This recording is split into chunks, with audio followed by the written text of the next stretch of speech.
ETV ప్రేక్షకులకి నమస్కారం. Triple detergent soap శుభమస్తు కార్యక్రమానికి స్వాగతం.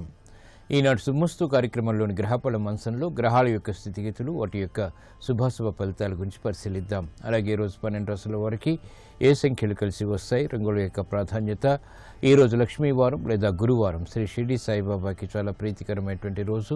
మరి భక్తులు 12 రాశుల వారు శ్రీ షిరిడి సాయిబాబాని ఎటువంటి ప్రక్రియలతో పూజించాలి అనేటువంటి అంశంతో పాటు 23వ తేదీన జన్మించిన వారి యొక్క లక్షణాలు ఎలా ఉంటాయి, వారి జీవితంలో ఇంకా అభివృద్ధిని సాధించాలంటే ఎటువంటి నియమాలు పాటించాలి అనేటువంటి అంశాన్ని పుట్టినరోజు అదృష్ట భాగ్యం అనేటువంటి శీర్షికలో పరిశీలిద్దాం.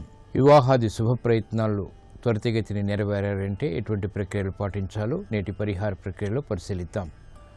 ముఖ్యంగా ఈరోజు 12 రాశుల వారు చేపట్టవలసినటువంటి కార్యక్రమాలు ఏమిటో కూడా తెలుసుకుందాం. ముందుగా నేటి పంచాంగ వివరాలు. శ్రీ దుర్ముఖి నామ సంవత్సరం మార్గశిర మాసం దక్షిణాయనం హేమంత ఋతువు. ఈరోజు మార్గశిర శుద్ధ నవమి శుభ ప్రయత్నాలకి పనికి వస్తుంది. అలాగే వారం లక్ష్మీవారం లేదా గురువారం. ఈరోజు చేసేటువంటి ఆధ్యాత్మిక కార్యక్రమాలు ఏకాదశ పూర్వక రుద్రాభిషేకం, శ్రీ దక్షిణామూర్తి యొక్క పూజలు, బృహస్పతి జపం, శనగలు దానం, గోసేవ, అన్నదానం, వస్త్రదానం ఇత్యాది కార్యక్రమాలన్నీ కూడా బృహస్పతి యొక్క ప్రీతికి దోహదపడుతుంది. సంపూర్ణ శుభగ్రహమైనటువంటి బృహస్పతి యొక్క అనుగ్రహానికి దోహదపడతాయి. తద్వారా శుభ ఫలితాలు ఏర్పడతాయి. గ్రహ పీడ తొలగుతుంది. ఈరోజు నక్షత్రం ఉత్తరాభాద్ర నక్షత్రం. ఈ ఉత్తరాభాద్ర నక్షత్రంలో ఈరోజు పుట్టేటువంటి వారికి ఏ పాదంలో పుట్టినప్పటికీ కూడా దోషం లేదు, శుభప్రదం. అలాగే ఈరోజు ఉత్తరాభాద్ర నక్షత్రంలో పుట్టేటువంటి వారికి శని మహాదశతోటి ప్రారంభమవుతుంది. ప్రస్తుతం శని యొక్క స్థితి వృశ్చిక క్షేత్ర స్థితి, శత్రు క్షేత్ర స్థితి, రవితోటి యుతి, ఇది అతి ప్రతికూలతని కలిగిస్తుంది. అలాగే కుజుడితోటి పరివర్తన, ఇది కూడా అతి ప్రతికూలతని కలిగిస్తుంది. కాబట్టి ఈ దోష నివృత్తికి ఏకాదశ పూర్వక రుద్రాభిషేకం, శని జపం, నువ్వుల దానం ఇత్యాది ప్రక్రియలు ఉపకరిస్తాయి. ఇక గ్రహాల యొక్క స్థితిగతులు కనుక పరిశీలించినట్లయితే బుధ గురులకి పరివర్తన యోగం, అలాగే కుజ శనుల యొక్క పరివర్తన యోగం, చంద్ర గురుల యొక్క పరస్పర వీక్షణ, ఇది చక్కటి గజకేసరి యోగాన్ని కలిగిస్తుంది. ఇది ఈరోజు పుట్టేటువంటి వారికి భూ సంపదని, ఐశ్వర్యాన్ని, అలాగే కీర్తి ప్రతిష్టల్ని కలిగిస్తాయి. ఈరోజు లక్ష్మీవారం లేదా గురువారం. బృహస్పతి యొక్క పరిపాలన పూర్తిగా ఉంటుంది. బృహస్పతి సంపూర్ణ శుభగ్రహం. ఏ శుభమైనా జరగాలి అంటే బృహస్పతి యొక్క అనుగ్రహం తప్పనిసరి. శ్రీ దక్షిణామూర్తి యొక్క పూజలు, అభిషేకాది కార్యక్రమాలు బృహస్పతి ప్రీతిని కలిగిస్తాయి. ఇప్పుడు శుభమస్తు వీక్షిస్తున్నటువంటి ప్రేక్షకులందరికీ శ్రీ దక్షిణామూర్తి యొక్క అనుగ్రహం, కటాక్షం కలగాలని ప్రార్థిద్దాం. మందస్మిత స్ఫురిత ముగ్ధ ముఖారవింద కందర్పకోటి శత సుందర దివ్యమూర్తిం ఆతామ్ర కోమల జటా ఘటితేందులేఖం ఆలోకయే వటతటీ నిలయం దయాళుం కందళిత బోధముద్రం కైవల్యానంద సంవిదున్నిద్రం కలయే కంచన రుద్రం కరుణారసపూరపూరిత సముద్రం జయదేవ మహాదేవ జయ కారుణ్య విగ్రహ జయ భూమిరుహావాస జయ వీరాసన స్థిత జయ కుందేందు పాఠీర పాండురాంగ గజాపతే జయ విజ్ఞాన ముద్రాక్ష మాలావీణాల సత్కరా. ఇప్పుడు 12 రాశుల వారికి ఏర్పడేటువంటి శుభాశుభ ఫలితాలను పరిశీలిద్దాం. ముందుగా మేషరాశి. ఈరోజు మేషరాశి వారిని పరిశీలించినట్లయితే ఉద్యోగ సంబంధిత వ్యవహారాల్లో జాగ్రత్తలు వహించాలి. స్థిరాస్తి విషయాల్లో మెరుగైనటువంటి మార్పులు చోటు చేసుకుంటాయి. అనుచిత పరిస్థితులు ఆర్థికంగా ఉన్నప్పటికీ నెట్టుకు రాగలుగుతారు. విదేశీ సంబంధిత ప్రయాణాలు, లావాదేవీలు వంటివి మాత్రం కలిసి వస్తాయి. బాధ్యతలు పెరుగుతాయి, శ్రమ అధికమవుతుంది. చేపట్టేటువంటి కార్యక్రమాలపై విముఖత కూడా ఉంటుంది. ఆరోగ్య విషయంలో జాగ్రత్తలు పాటించాలి. పారిశ్రామిక రంగం వారు ఆర్థిక వ్యవహారాల్లో ఆచితూచి వ్యవహరించాలి. పై వారితో చేసేటువంటి సంభాషణల విషయంలో కూడా క్రమశిక్షణ తప్పనిసరి. వ్యాపార అభివృద్ధికి చేపట్టేటువంటి కార్యక్రమాల్లో వ్యాపార రంగం వారికి ఆలస్యంగా విజయాలు సిద్ధిస్తాయి. నూతన కార్యక్రమాల్ని మహిళలు గృహరీత్యా వెంటనే ప్రారంభించలేకపోతారు. ఆరోగ్య రక్షణ తప్పనిసరి. ఈ రోజు మీ అదృష్ట సంఖ్య 3. పసుపు వర్ణం త్వరితగతిని శుభాల్ని కలిగిస్తుంది. గురువారం సందర్భంగా ఈ రోజు మేషరాశి వారు శ్రీ షిరిడి సాయిబాబాని చామంతులతో భక్తి శ్రద్ధలతో పూజించడం ద్వారా శ్రమ తగ్గుతుంది. ఆర్థిక విజయాలు కూడా సాధించగలుగుతారు. విద్యా ప్రయత్నాలు ఈ రోజు మీకు అనుకూలం. ఈరోజు వృషభ రాశి వారిని పరిశీలించినట్లయితే కార్యక్రమ నిర్వహణలో నైపుణ్యం కొనసాగుతుంది. ఆధ్యాత్మిక కార్యక్రమాలు సంతృప్తిని కలిగిస్తాయి. చేపట్టేటువంటి కార్యక్రమాలపై ఆత్మవిశ్వాసాన్ని కలిగి ఉంటారు. గతంలో కన్నా మెరుగైనటువంటి పరిస్థితులు ఆర్థికంగా లాభిస్తాయి. గృహ సంబంధిత కార్యక్రమాల్లో ఆనందకర సంఘటనలు చోటు చేసుకుంటాయి. శుభ సంఘటనలు చోటు చేసుకుంటాయి. శుభవార్తలు వింటారు. చేపట్టేటువంటి కార్యక్రమాలు వృత్తిపరంగా కూడా లాభిస్తాయి. ఆరోగ్య విషయంలో ప్రతికూలత తగ్గుతుంది. నూతన సంబంధ బాంధవ్యాల ద్వారా ఏర్పడినటువంటి అనుకూలత ఆనందాన్ని పెంచుతుంది. ఆర్థిక సంబంధిత లావాదేవీలు పారిశ్రామిక రంగం వారికి లాభిస్తాయి. గతంలో కన్నా మెరుగైనటువంటి పరిస్థితులు వ్యాపార రంగం వారికి బలాన్ని పెంచుతాయి. ఈ రోజు మీ అదృష్ట సంఖ్య 5. ఆకుపచ్చ వర్ణం రక్షణకి దోహదపడుతుంది. గురువారం సందర్భంగా ఈ రోజు వృషభ రాశి వారు శ్రీ షిరిడి సాయి బాబాని విభూతితో అభిషేకించడం ద్వారా కార్యసిద్ధి ఏర్పడుతుంది. ఆర్థిక లావాదేవీలు కలిసి వస్తాయి. గృహ సంబంధిత కార్యక్రమాలు ఈరోజు మీకు అనుకూలం. ఈరోజు మిథున రాశి వారిని పరిశీలించినట్లయితే ఆధ్యాత్మిక కార్యక్రమాల ద్వారా సంతృప్తికర సంఘటనలు చోటు చేసుకుంటాయి. చేపట్టేటువంటి కార్యక్రమాలపై ఏర్పడినటువంటి పొరపాట్లు గ్రహించగలుగుతారు. దూర ప్రయాణాల ద్వారా ఆశించినటువంటి ప్రయోజనాలు కూడా సాధించగలుగుతారు. శత్రు భీతి పెరుగుతుంది. కోర్టు సంబంధిత వ్యవహారాల్లో అవకతవకలు వెలుగులోకి వస్తాయి. నూతన బాధ్యతల్ని సక్రమంగా నిర్వహించలేకపోయినప్పటికీ అంతిమ విజయాల్ని పట్టుదలతో మాత్రం సాధించగలుగుతారు. ఆరోగ్య విషయంలో అనుకూల ప్రతికూల పరిస్థితులు ఉంటాయి. ఖర్చులు ఉక్కిరిబిక్కిరి చేస్తాయి. నూతన కార్యక్రమాలు వ్యాపార రంగం వారికి మొదట ప్రతికూలత, తర్వాత అనుకూలతని కలిగిస్తాయి. వ్యాపార దృక్పథంతో చేపట్టేటువంటి కార్యక్రమాల్లో అనువైనటువంటి మార్పులకే చేసేటువంటి ప్రయత్నాలు కలిసి వస్తాయి. ఈ రోజు మీ అదృష్ట సంఖ్య 1. ఎరుపు వర్ణం ధైర్యాన్ని కలిగిస్తుంది. గురువారం సందర్భంగా ఈ రోజు మిథున రాశి వారు శ్రీ షిరిడి సాయి బాబాని నందివర్ధనాలతో భక్తి శ్రద్ధలతో పూజించడం ద్వారా క్లిష్ట సమస్యలకు పరిష్కారాలు పొందగలుగుతారు. ఆరోగ్య పరీక్షలు ఈ రోజు మీకు మేలుని కలిగిస్తాయి. ఈ రోజు కర్కాటక రాశి వారిని పరిశీలించినట్లయితే అనువైనటువంటి కార్యక్రమాలు ఆర్థికంగా చేపట్టినప్పటికీ ఆలస్యంతో కూడినటువంటి విజయాలు సాధించగలుగుతారు. చిరాకు పరిస్థితుల నుంచి బయటికి రావడానికి చేసేటువంటి ప్రయత్నాలు కలిసి వస్తాయి. కుటుంబ వ్యవహారాల్లో ఏర్పడినటువంటి అలజడి తగ్గుతుంది. ఆర్థిక విభేదాల నుంచి బయటికి రావడానికి చేసేటువంటి ప్రయత్నాలు కూడా లాభిస్తాయి. నూతన కార్యక్రమాలు గృహరీత్యా కూడా ప్రారంభించగలుగుతారు. అనిశ్చితి ఆర్థికంగా తగ్గుతుంది. ఆరోగ్య విషయంలో జాగ్రత్తలు పాటించాలి. అధిక వ్యయం ఉక్కిరిబిక్కిరి చేస్తుంది. నూతన కార్యక్రమాలు పారిశ్రామిక రంగం వారికి ప్రోత్సాహాన్ని పెంచుతాయి. ఆదాయాన్ని కూడగట్టుకునేటువంటి ప్రయత్నాల్లో ఊరట లభిస్తుంది. వ్యాపార అభివృద్ధి వ్యాపార రంగం వరకు ఉన్నప్పటికీ ఆదాయాన్ని ఆశించినంతగా పొందలేకపోతారు. ఈ రోజు మీ అదృష్ట సంఖ్య 2. తెలుపు వర్ణం ప్రశాంతతను పెంచుతుంది.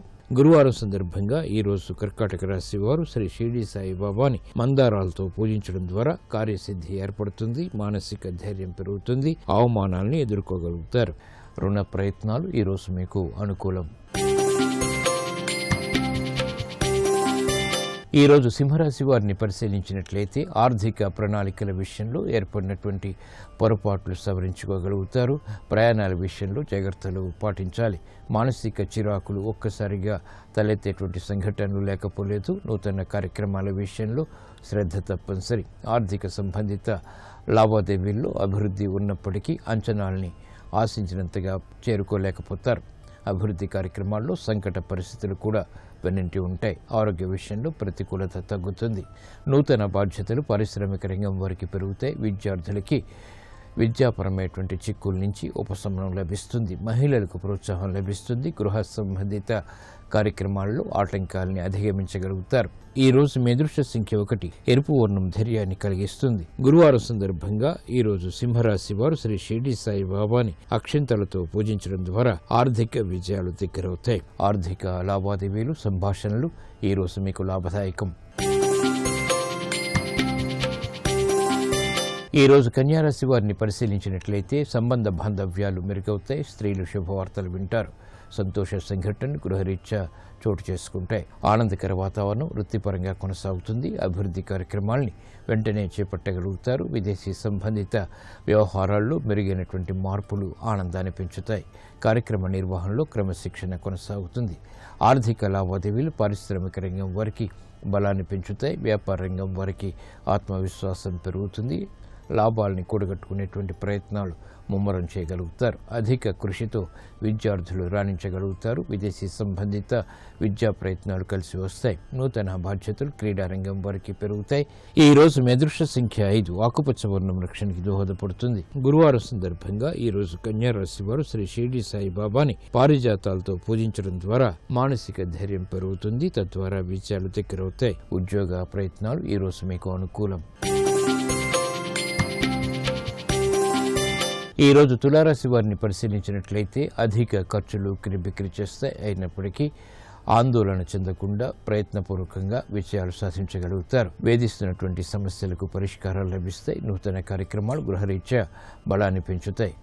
స్వయం శక్తితో రాణించగలుగుతారు. అభివృద్ధి కార్యక్రమాల్లో ఏర్పడినటువంటి ఆటంకాల్ని క్రమక్రమంగా అధిగమించగలుగుతారు. నూతన కార్యక్రమాలు విద్యార్థులకి ఉపకరిస్తాయి. క్రమశిక్షణతో రాణించగలుగుతారు. అభివృద్ధి కార్యక్రమాల్లో పారిశ్రామిక రంగం వారికి సహాయ సహకారాలు లభిస్తాయి. నూతన బాధ్యతలు వ్యాపార రంగం వారికి పెరుగుతాయి. సినీ రంగం వారికి కఠిన పరీక్షల ద్వారా విజయాలు సిద్ధిస్తాయి.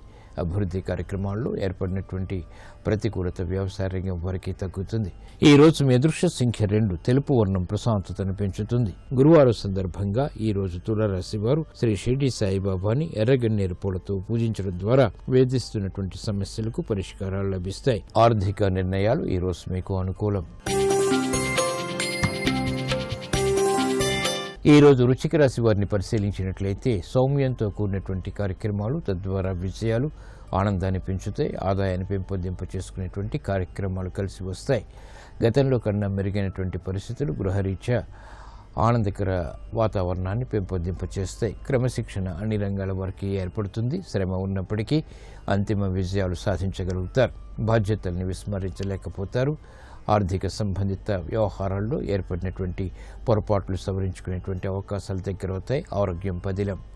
పారిశ్రామిక రంగం వారికి మెరుగైనటువంటి అవకాశాలు వృత్తిపరంగా చోటు చేసుకుంటే ఆదాయాన్ని వేగవంతంగా మాత్రం పెంపొందింప చేసుకోలేకపోతారు. వ్యాపార రంగం వారికి సంతృప్తికర సంఘటనలు వృత్తిపరంగా కొనసాగుతాయి. ఈ రోజు మీ అదృష్ట సంఖ్య 3. పసుపు వర్ణం త్వరితగతిన శుభాల్ని కలిగిస్తుంది. గురువారం సందర్భంగా ఈ రోజు వృశ్చిక రాశి వారు శ్రీ షిరిడి సాయిబాబాని ఎర్రగన్నేరు పూలతో పూజించడం ద్వారా మానసిక శారీరక రుగ్మతలు కనుమరుగవుతాయి. రాజకీయ నిర్ణయాలు ఈ రోజు మీకు అనుకూలం. ఈ రోజు ధనుసు రాశి వారిని పరిశీలించినట్లయితే సంభాషణల విషయంలో జాగ్రత్తలు వహించాలి. అలంకరణకి ప్రాధాన్యతనిస్తారు. ఆరోగ్య ప్రతికూలత మాత్రం తగ్గుతుంది. చిరు సమస్యలు ఆర్థికంగా ఉన్నప్పటికీ నెట్టుకు రాగలుగుతారు. వాహన సౌఖ్యం కొనసాగుతుంది. మాతృ సంబంధిత వ్యవహారాల్లో విజయాలు తథ్యం. చేపట్టేటువంటి కార్యక్రమాలు పారిశ్రామిక రంగం వారికి శ్రమని కలిగించినప్పటికీ అంతిమ విజయాలను కూడా కలిగిస్తాయి. వ్యాపార రంగం వారు ఆర్థిక వ్యవహారాల్లో ఆచితూచి వ్యవహరించాలి. స్నేహితుల ద్వారా లబ్ధి చేకూరుతుంది. అయినప్పటికీ ఆందోళన కొనసాగుతుంది. గతంలో చేసినటువంటి పొరపాట్లు స్థిరాస్తి రంగం వారిని ఇంకా వేధిస్తాయి. అభివృద్ధి కార్యక్రమాల్లో ఆటంకాలు వ్యవసాయ రంగం వారు కూడా చవిచూస్తారు. న్యాయవాద వృత్తి వారికి సంకట పరిస్థితులు కొనసాగుతాయి. ఈ రోజు మీ అదృష్ట సంఖ్య 3. పసుపు వర్ణం త్వరితగతిన శుభాల్ని కలిగిస్తుంది. గురువారం సందర్భంగా ఈ రోజు ధనుస్సు రాశి వారు శ్రీ షిరిడి సాయిబాబాని గులాబీలతో పూజించడం ద్వారా ఆర్థిక విజయాలు దగ్గరవుతాయి. వ్యధ దూరమవుతుంది. విదేశీ లావాదేవీలు, సంభాషణలు, ప్రక్రియలు ఈ రోజు మీకు అనుకూలం. ఈ రోజు మకర రాశి వారిని పరిశీలించినట్లయితే ఆలోచన దోషాలు ప్రబలమవుతాయి. అయినప్పటికీ ఆశించినటువంటి ఫలితాన్ని పొందగలుగుతారు. నూతన కార్యక్రమాలు గృహరీత్యా చేపట్టగలుగుతారు. సంబంధ బాంధవ్యాలు మెరుగవుతాయి. ఉద్యోగ సంబంధిత కార్యక్రమాల్లో ప్రోత్సాహం లభిస్తుంది. నూతన బాధ్యతలు తద్వారా విజయాలు ఆనందాన్ని పెంచుతాయి. స్వతంత్ర నిర్ణయాలకు ఉపక్రమించగలుగుతారు. అభివృద్ధి కార్యక్రమాల్లో పారిశ్రామిక రంగం వారికి మెరుగైనటువంటి మార్పులు చోటు చేసుకుంటే ఆదాయాన్ని పెంపొందింప చేసుకోగలుగుతారు. వ్యాపార అభివృద్ధి వ్యాపార రంగం వారికి కలిసి వస్తుంది. నూతన బాధ్యతలు విద్యార్థులకి పెరుగుతాయి. అయినప్పటికీ ఆనందకర సంఘటనలు విద్యాపరంగా బలాన్ని పెంచుతాయి. విదేశీ సంబంధిత ప్రయత్నాలు కూడా లాభిస్తాయి. ఈ రోజు మీ అదృష్ట సంఖ్య 1. ఎరుపు వర్ణం ధైర్యాన్ని కలిగిస్తుంది. గురువారం సందర్భంగా ఈ రోజు మకర రాశి వారు శ్రీ షిరిడి సాయిబాబాని సన్నజాజులతో పూజించడం ద్వారా శుభవార్తలు వింటారు. ఉద్యోగ ప్రయత్నాలు ఈ రోజు మీకు లాభదాయకం. ఈ రోజు కుంభరాశి వారిని పరిశీలించినట్లయితే వేధిస్తున్నటువంటి సమస్యలకు పరిష్కారాలు లభిస్తాయి. ఉపశమనం లభిస్తుంది. కార్యక్రమాల్ని వేగవంతంగా చేపట్టలేకపోయినప్పటికీ అంతిమ విజయాలకే చేసేటువంటి ప్రయత్నాలు ఊరట కలిగిస్తాయి. బాధ్యతతో కూడినటువంటి వ్యవహారాల్లో జాగ్రత్తతో కూడినటువంటి నిర్ణయాలు తప్పనిసరి. అనుకున్నవి ఆశించిన విధంగా వెంటనే పొందలేకపోతారు. శారీరక శ్రమ అధికంగా ఉంటుంది, ఖర్చులు కూడా అధికంగా ఉంటాయి. చేపట్టేటువంటి కార్యక్రమాల్లో న్యాయవాద వృత్తి వారికి పొరపాట్లు జరిగేటువంటి సంఘటనలు లేకపోలేదు. సంబంధ బాంధవ్యాల విషయంలో పారిశ్రామిక రంగం వారు జాగ్రత్తలు వహించాలి. వ్యాపార నష్టాల్ని భర్తీ చేసుకోలేనటువంటి పరిస్థితులు వ్యాపార రంగం వారికి విస్మయాల్ని కలిగిస్తాయి. ఈ రోజు మీ అదృష్ట సంఖ్య 6. తెలుపు వర్ణం ప్రశాంతతను పెంచుతుంది. గురువారం సందర్భంగా ఈ రోజు కుంభరాశి వారు శ్రీ షిర్డీ సాయి బాబాని ఎర్ర మందారాలతో పూజించడం ద్వారా ఆర్థిక విజయాలు దగ్గరవుతాయి, ప్రశాంతత పెరుగుతుంది. ఆర్థిక లావాదేవీలు, సంభాషణలు ఈ రోజు మీకు ఊరట కలిగిస్తాయి.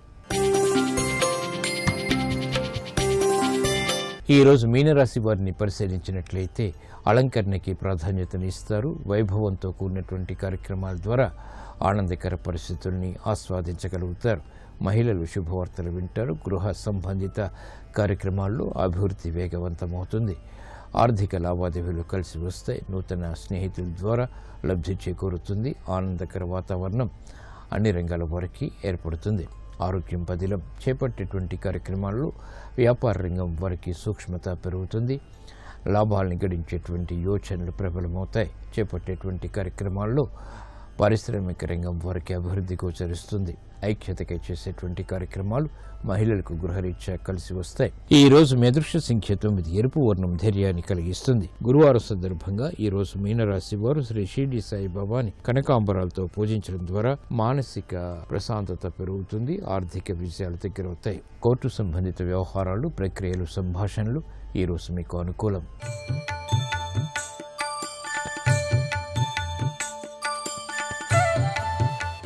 వివాహాది శుభ ప్రయత్నాలు త్వరితగతిని నెరవేరారంటే ఎటువంటి ప్రక్రియలు పాటించాలో నేటి పరిహార ప్రక్రియలో పరిశీలిద్దాం.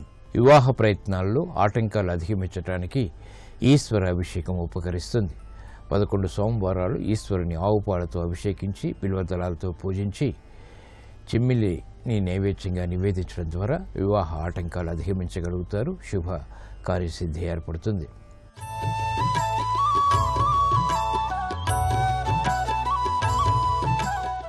23వ తేదీన జన్మించిన వారిపై బుధగ్రహ ప్రభావం ఎక్కువగా ఉంటుంది. మరి జీవితంలో ఇంకా అభివృద్ధిని సాధించాలంటే వీరు ఎటువంటి ప్రక్రియలు పాటించాలో పుట్టినరోజు అదృష్ట భాగ్యం అనేటువంటి శీర్షికలో పరిశీలిద్దాం. 23వ తేదీన జన్మించిన వారిపై బుధగ్రహ ప్రభావం అధికంగా ఉంటుంది. బుధవారం నాడు వీరు కీలక నిర్ణయాలు తీసుకోవటం ద్వారా బాగా కలిసి వస్తుంది. బుధవారం నాడు విష్ణు స్వరూపాలని తులసి దళాలతో పూజించడం ద్వారా అభివృద్ధి వీరికి సత్వరమే లభిస్తుంది. సంవత్సరంలో ఒకసారైనా ఏదైనా బుధవారం నాడు పెసల్ని దానం చేయటం కూడా వీరికి కలిసి వస్తుంది. ఎంతమందిలో ఉన్నా వీరు తమ ఆధిక్యతను చాటుకుంటారు. అనుకున్నది సాధించేటువంటి తత్వం కూడా వీరికి ఉంటుంది. ఎప్పుడూ కొత్తదనాన్ని కోరుకుంటారు. సున్నితమైనటువంటి మనస్కులు కూడా. భావోద్వేగాలు కూడా ఒక్కొక్కసారి వీరికి అధికంగా ఉంటాయి. కుటుంబం పట్ల బాధ్యతగా వ్యవహరిస్తారు. ప్రయాణాల్ని అధికంగా ఇష్టపడతారు. నవగ్రహ మండపంలో ఉన్న బుధగ్రహానికి ఆకుపచ్చ వస్త్రాన్ని బుధవారం నాడు సమర్పించడం ద్వారా వీరికి వేధిస్తున్నటువంటి సమస్యల నుంచి ఉపశమనం లభిస్తుంది.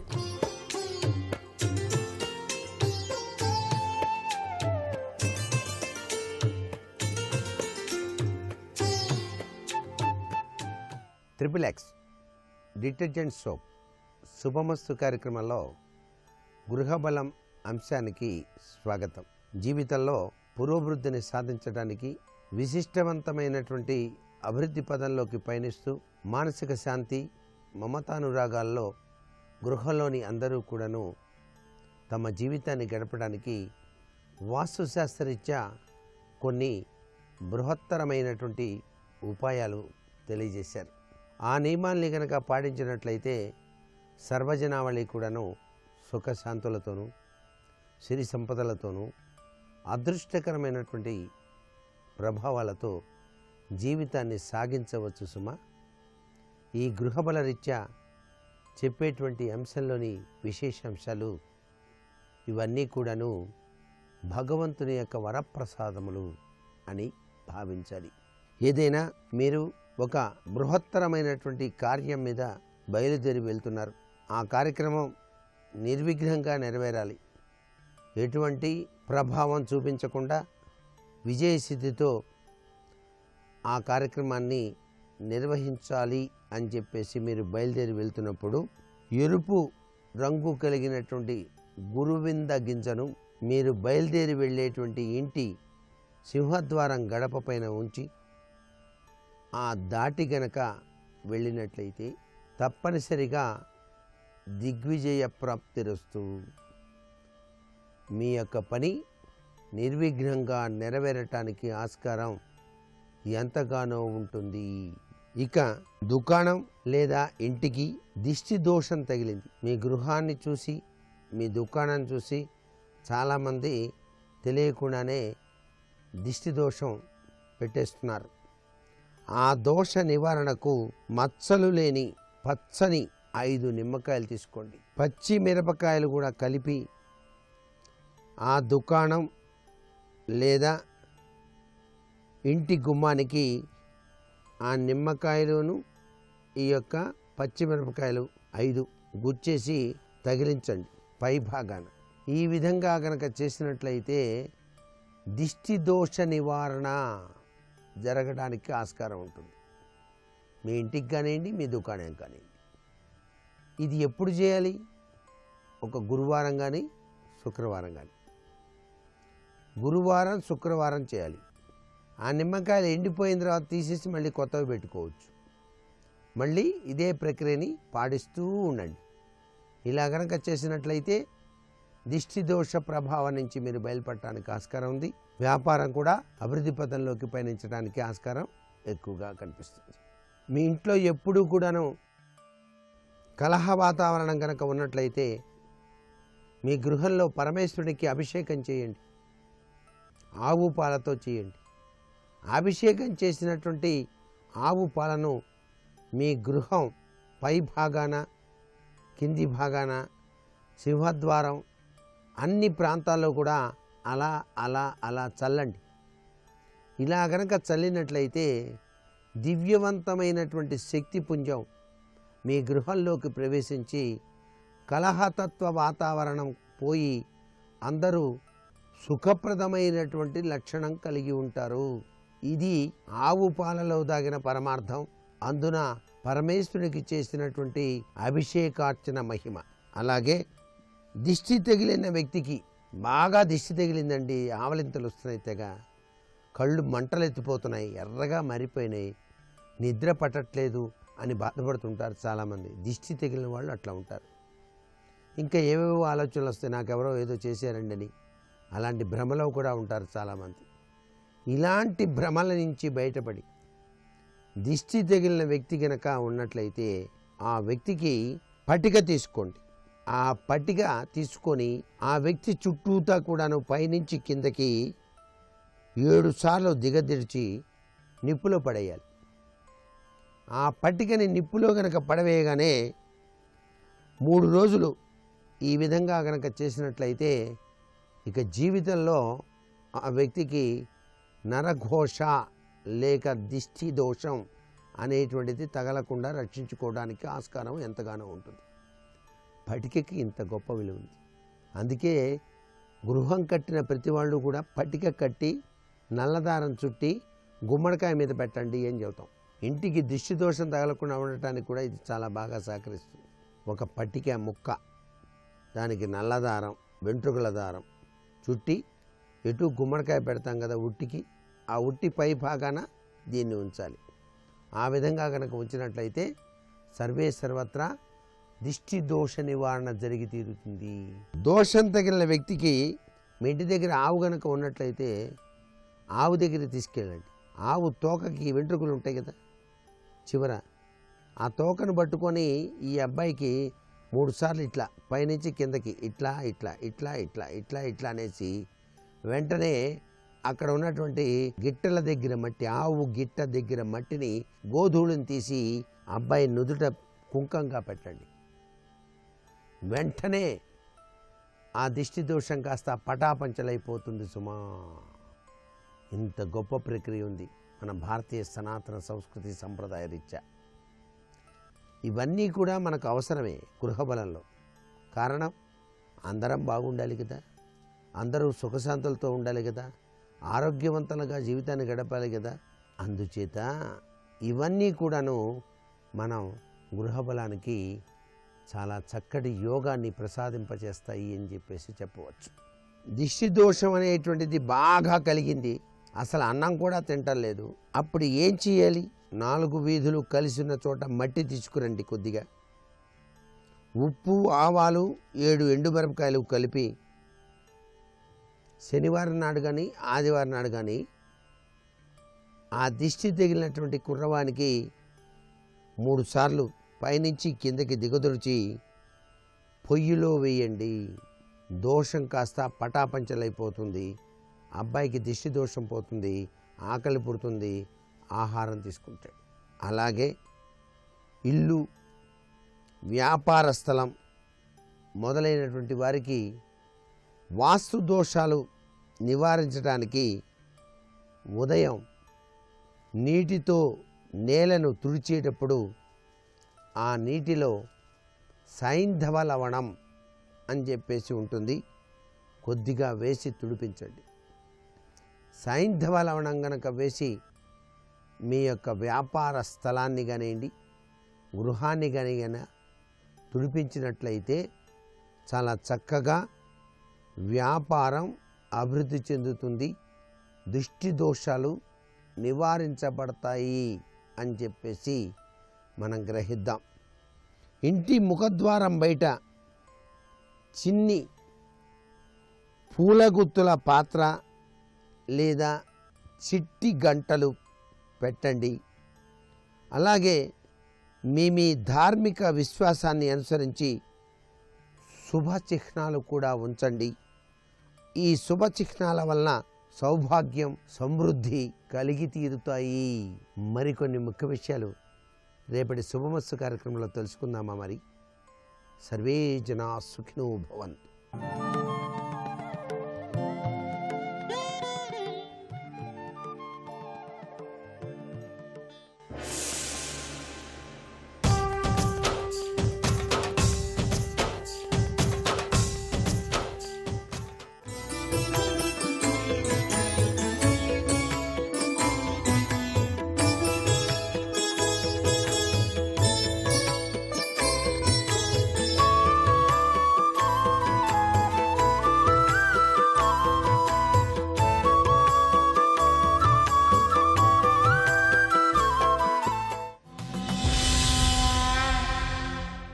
ద్రోణాచార్యుల వారు సకల శాస్త్ర పారంగతుడు.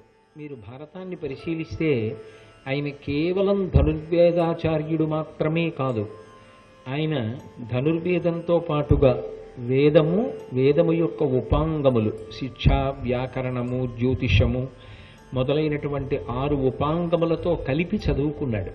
అందుకే ఆయనకి సమస్తమైనటువంటి శాస్త్రములు తెలిసిన్నటువంటి వాడు. అన్నిటిని మించి ఆయన ధర్మానురక్తి కలిగినటువంటి వాడు, ధర్మపక్షపాతి. ఎందుచేత అంటే లోకంలో శాస్త్రజ్ఞానం ఉండడం ఒక ఎత్తు, నిష్పక్షపాతంగా ధర్మం వైపుకి మొగ్గగలగడం ఒక ఎత్తు.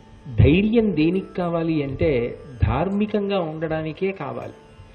అధార్మికంగా ఉండడానికి ఎప్పుడు ఎలా కావాలంటే అలా మసలుకుని కాలం గడిపేయడానికి ధైర్యం అక్కర్లేదు.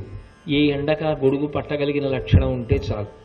కానీ నిజానికి ధైర్యం ఎందుకు కావాలి అంటే ధార్మిక జీవనమున కొరకు ధైర్యము కావాలి. ఎందుకంటే ధర్మానికి నిలబడగలగడం అంత తేలికైన విషయం కాదు.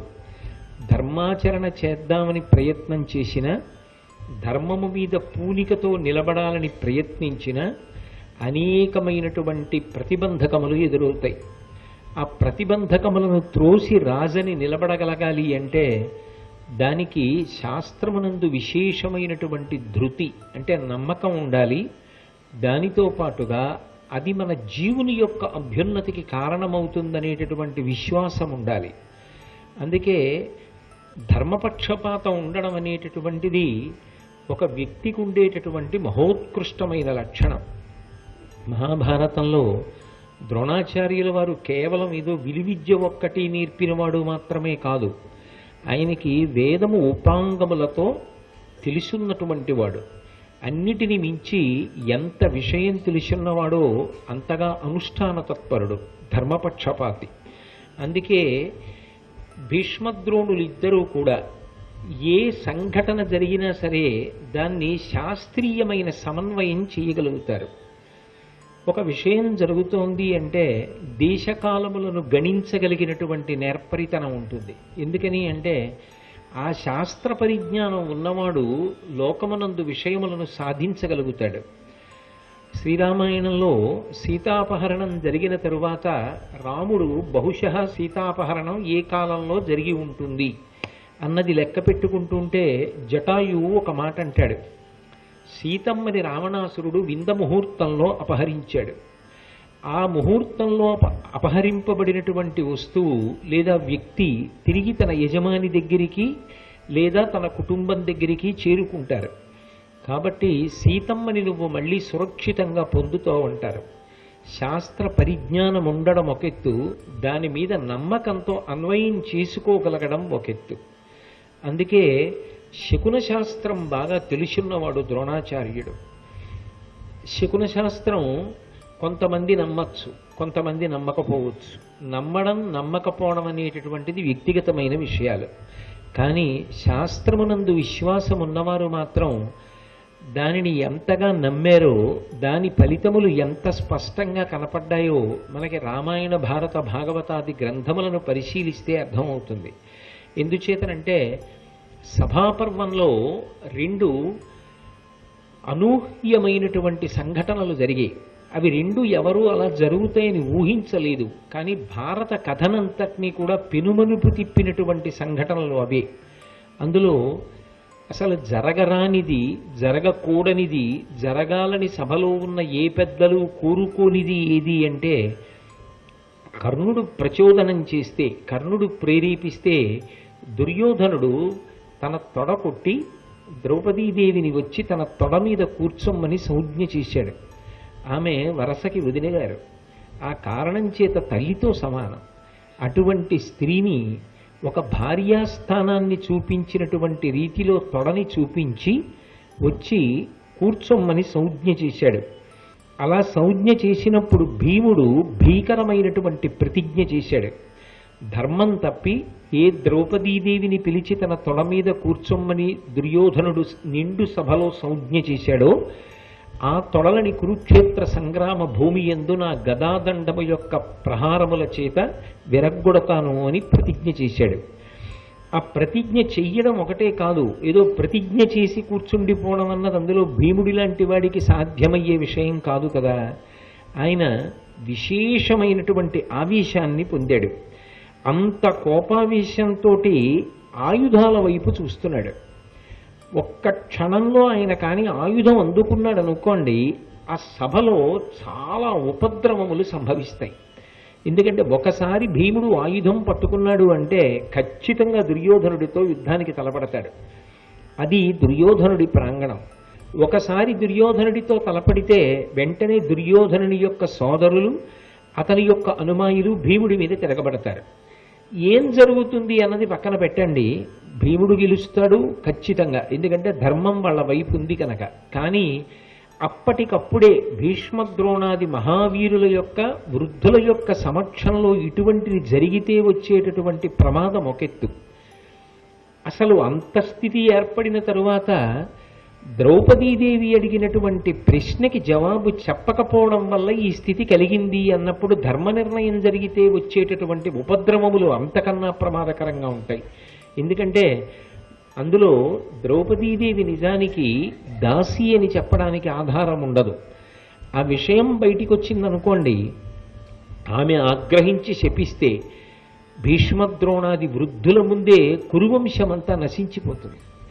అందుకే వెంటనే తొందరపడినటువంటి భీష్ముడు ద్రోణుడు పెద్దరికాన్ని నిలబెట్టుకున్నారు. పెద్దరికం అన్న మాటకు అర్థం ఏమిటంటే అప్పటికప్పుడు దెబ్బలాట జరుగుతోంది కదా అని చెప్పి కళ్ళప్పగించి చూడడమో, అప్పటికప్పటికి మనకి ఎందుకులే ఇది ఎలా జరిగితే ఏమిటని ఊరుకోవడమో కాదు. దాని వలన ఎంత ఉపద్రవం వస్తుంది, మొత్తం వ్యవస్థ ఎంత అప్రతిష్టని పొందుతుంది అని లెక్క కట్టగలిగినటువంటి ప్రజ్ఞాశాలి లెక్క కట్టి ఊరుకోకూడదు, జోక్యం చేసుకుని ఆపగలగాలి. అది పెద్దరికం. అలా ఆపలేకపోయాడనుకోండి, అలా ప్రయత్నం చెయ్యలేకపోయాడనుకోండి, దాని వలన ఉపద్రవం సంభవించిపోయిన తరువాత అన్నీ తెలుసు కానండి నేను అప్పుడేం మాట్లాడలేదు అంటే ప్రమాదమే. అసలు అప్పటికే భీష్ముడు ద్రోణుడు తన్నోడి నన్నోడెనా నన్నోడి తన్నోడెనా అన్న ప్రశ్నకి జవాబు చెప్పకపోయిన కారణం చేతనే కృష్ణ భగవానుడు వాళ్ళిద్దరిని యుద్ధంలో పడగొట్టించాడు. అటువంటిది భీముడు ఆయుధాలు పట్టుకోవడానికి వెడుతుంటే కూడా నిశ్శబ్దంగా ఊరుకున్నారనుకోండి, పెను ప్రమాదం సంభవిస్తుంది. అందుకే తన పెద్దరికాన్ని గుర్తు తెచ్చుకోవడం అన్నది కాదు, పెద్దరికాన్ని నిలబెట్టుకోవడం అంటారు. ఎప్పుడు ఎలా జోక్యం చేసుకోవాలో అలా జోక్యం చేసుకుని ఉపద్రవాన్ని నివారించగలగాలి. అది పెద్దరికము అంటారు. ఆ పెద్దరికాన్ని నిలబెట్టుకుని ఇది సమయము కాదు కాబట్టి నువ్వు ఆయుధాల జోలికి వెళ్ళడానికి వీల్లేదు, నువ్వు ఆయుధాలు పట్టుకోవడానికి వీల్లేదు అని భీముణ్ణి వారించి ఆ సందర్భంలో ఆ సభ యొక్క గౌరవాన్ని నిలబెట్టి అంతకన్నా ఉపద్రవం ఏర్పడకుండా రక్షించినటువంటి వాళ్ళు భీష్మ ద్రోణులు. అది సభాపర్వంలో ద్రోణుడు పెద్దరికంతో సభా ప్రాంగణమునందు ఆ భీముణ్ణి ఆగ్రహానికి వశుడు కాకుండా నిగ్రహించినటువంటి సందర్భం. అలాగే రెండవ పర్యాయం అనేకమైనటువంటి శకునములు కనపడ్డాయి. అది ఎప్పుడు జరిగింది అంటే ద్రౌపదీదేవి యొక్క వస్త్రములను తొలగించేటటువంటి ప్రయత్నం చేస్తే ఉత్తర క్షణంలో అపశకునములు కనపడ్డాయి. ఏ శకునమైనా అంతే, శుభము శుభమే, అశుభము అశుభమే. దీని పర్యవసానం మామూలుగా ఉండదు, వంశమంతా నశించిపోతుంది. చాలా పెను ప్రమాదం ఏర్పడబోతోంది అని చెప్పడానికి ధృతరాష్ట్రుని యొక్క అగ్నిగృహంలో నక్కలు కూశాయి. అగ్నిగృహము అని ఒక గృహం ఉంటుంది, ఒక గది ఉంటుంది. అందులో నిత్యాగ్నిహోత్రీకులు అగ్ని ఆరాధన చేసేటటువంటి వాళ్ళ యొక్క అగ్నిహోత్రాన్ని అందులో ఉంచి రక్షిస్తారు. అది ఎవరు రక్షించాలి అంటే ధర్మపత్ని రక్షిస్తూ ఉంటుంది. అందులో అటు విడుతూ ఇటు విడుతూ అగ్ని నిధనం కాకుండా మూక చల్లుతూ ఉంటారు. అది అగ్నిహోత్రాన్ని రగల్చి ఆరాధన చెయ్యవలసినటువంటి సమయంలో యజమాని అక్కడ కూర్చుని అందులో సమర్పించవలసినటువంటి సమిధలను సమర్పించి అగ్నిని ఆరాధన చేస్తారు. అటువంటి అగ్నిని పరమ పవిత్రంగా రక్షించేటటువంటి ప్రదేశం ఏది ఉంటుందో దాన్ని అగ్నిగృహము అని పిలుస్తారు. ఆ అగ్నిగృహం శుభాశుభములను తెలియచేస్తుంటుంది. అటువంటి చోట నక్కలు వచ్చి పెద్దగా కూశాయి. అలాగే అకస్మాత్తుగా అగ్ని యొక్క వెలుగు చల్లారిపోయింది.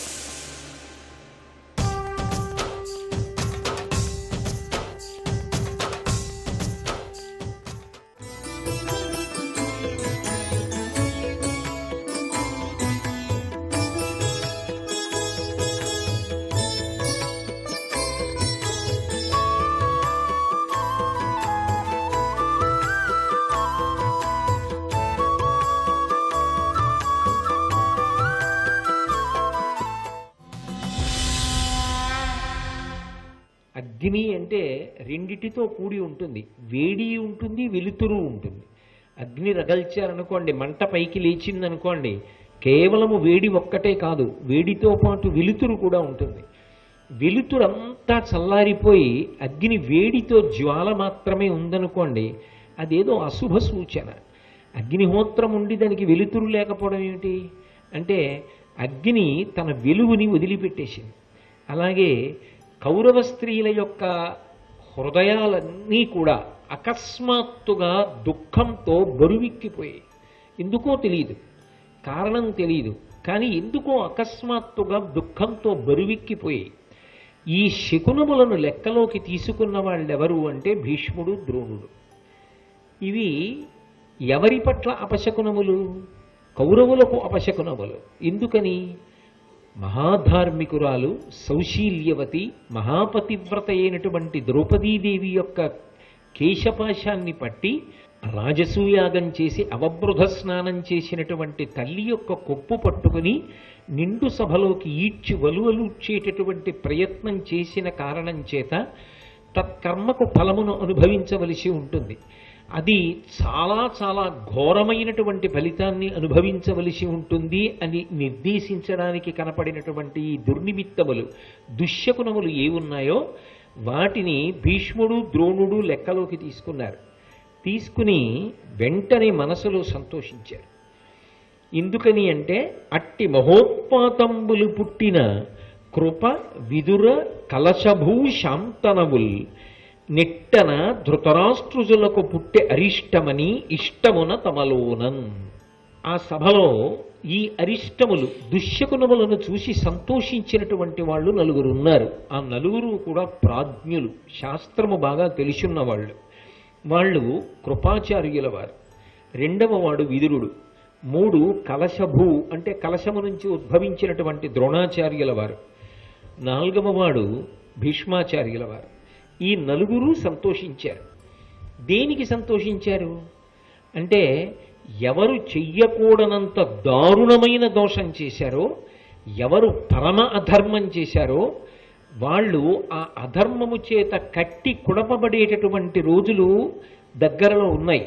దాని ఫలితం సామాన్యంగా ఉండదు అని చెప్పడానికి ఎంత పెద్ద పెద్ద దుశ్శకునములు కనపడాలో అటువంటి దుశ్శకునములు కనపడ్డాయి. ఇప్పుడు శకునములు కనపడడం ఒక ఎత్తు, ఆ శకునములు ఎవరికి అన్వయం అవుతాయి అన్నది నిర్ణయం చెయ్యగలగడం ఒక ఎత్తు. ధృతరాష్ట్రుని యొక్క అగ్నిగృహంలో నక్కలు కూశాయి, కౌరవుల యొక్క స్త్రీల హృదయములు బరువెక్కాయి. వీటన్నిటి కారణం చేత దుర్యోధనుని వైపు కీడు పొంచి ఉన్నది అని అర్థమవుతోంది. అంటే ఎవరు అధర్మం చేశారో వాళ్ళు నశించిపోయేటటువంటి రోజులు కొద్ది కాలంలోనే ఉన్నాయి. ఎవరు ధర్మాన్ని పట్టుకున్నారో వాళ్ళు బాధపడుతున్నట్లు కనపడినా వాళ్ళకి అభ్యున్నతి కూడా దగ్గరలోనే ఉంది. ఈ రెండిటిని లెక్కలోకి తీసుకున్నటువంటి భీష్మద్రోణ విదుర కృపాచార్యుల వారు ఈ నలుగురు కూడా మనసులో విశేషమైనటువంటి సంతోషాన్ని పొందారు. అంటే వాళ్ళు ధర్మమునందు ఎంత పక్షపాతమును కలిగి ఉంటారు అనేటటువంటి దానికి సభాపర్వంలో ఈ రెండూ కూడా గొప్ప సూచనలు. అలాగే సభాపర్వం చిట్ట చివరిలో జూదమునందు ఓడిపోయినటువంటి ధర్మరాజు గారు తన సోదరులతోటి భార్య అయినటువంటి ద్రౌపదీదేవితోటి కలిసి అరణ్యవాసానికి వెళ్ళిపోతున్నాడు. కుంతీదేవి వెళ్ళలేదు. వాళ్ళ ఆరుగురు వెడుతున్నప్పుడు వాళ్లతో పురోహితుడు ధౌమ్యుడు కూడా వెళ్ళాడు. ఆ వెడుతున్నప్పుడు వాళ్ళు ఏం చేస్తూ వెళ్ళారు అన్న విషయాలు కూడా మీరు విన్నారు. అలా వెడుతున్నప్పుడు ద్రోణాచార్యుల వారు వెళ్ళలేదు. ద్రోణుడు కానీ భీష్ముడు కానీ వాళ్లతో వెళ్ళలేదు.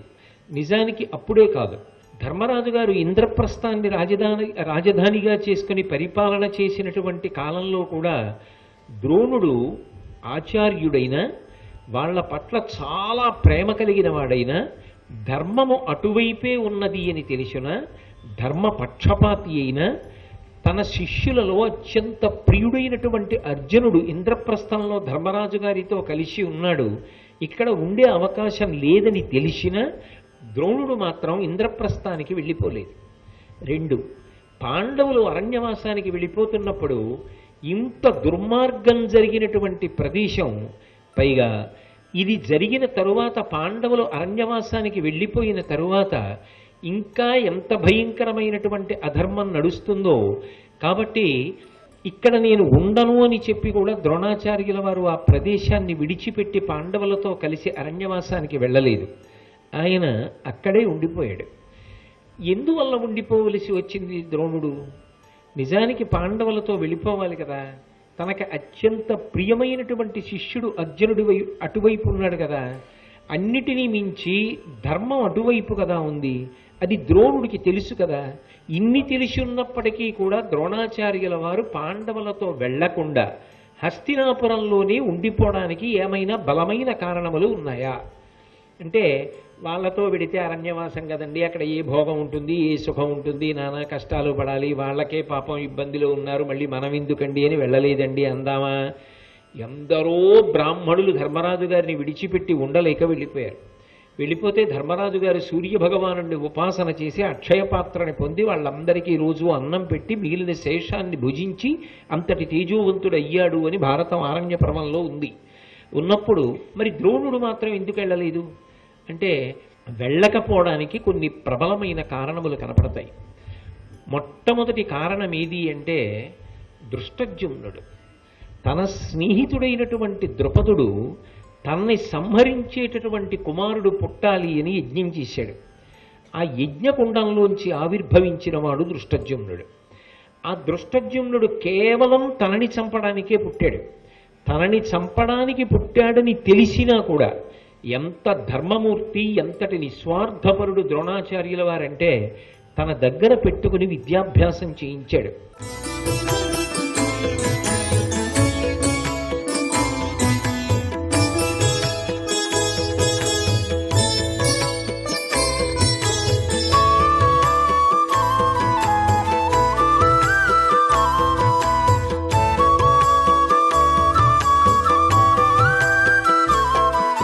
సర్వం శ్రీ ఉమామహేశ్వర పరబ్రహ్మార్పణమస్తు.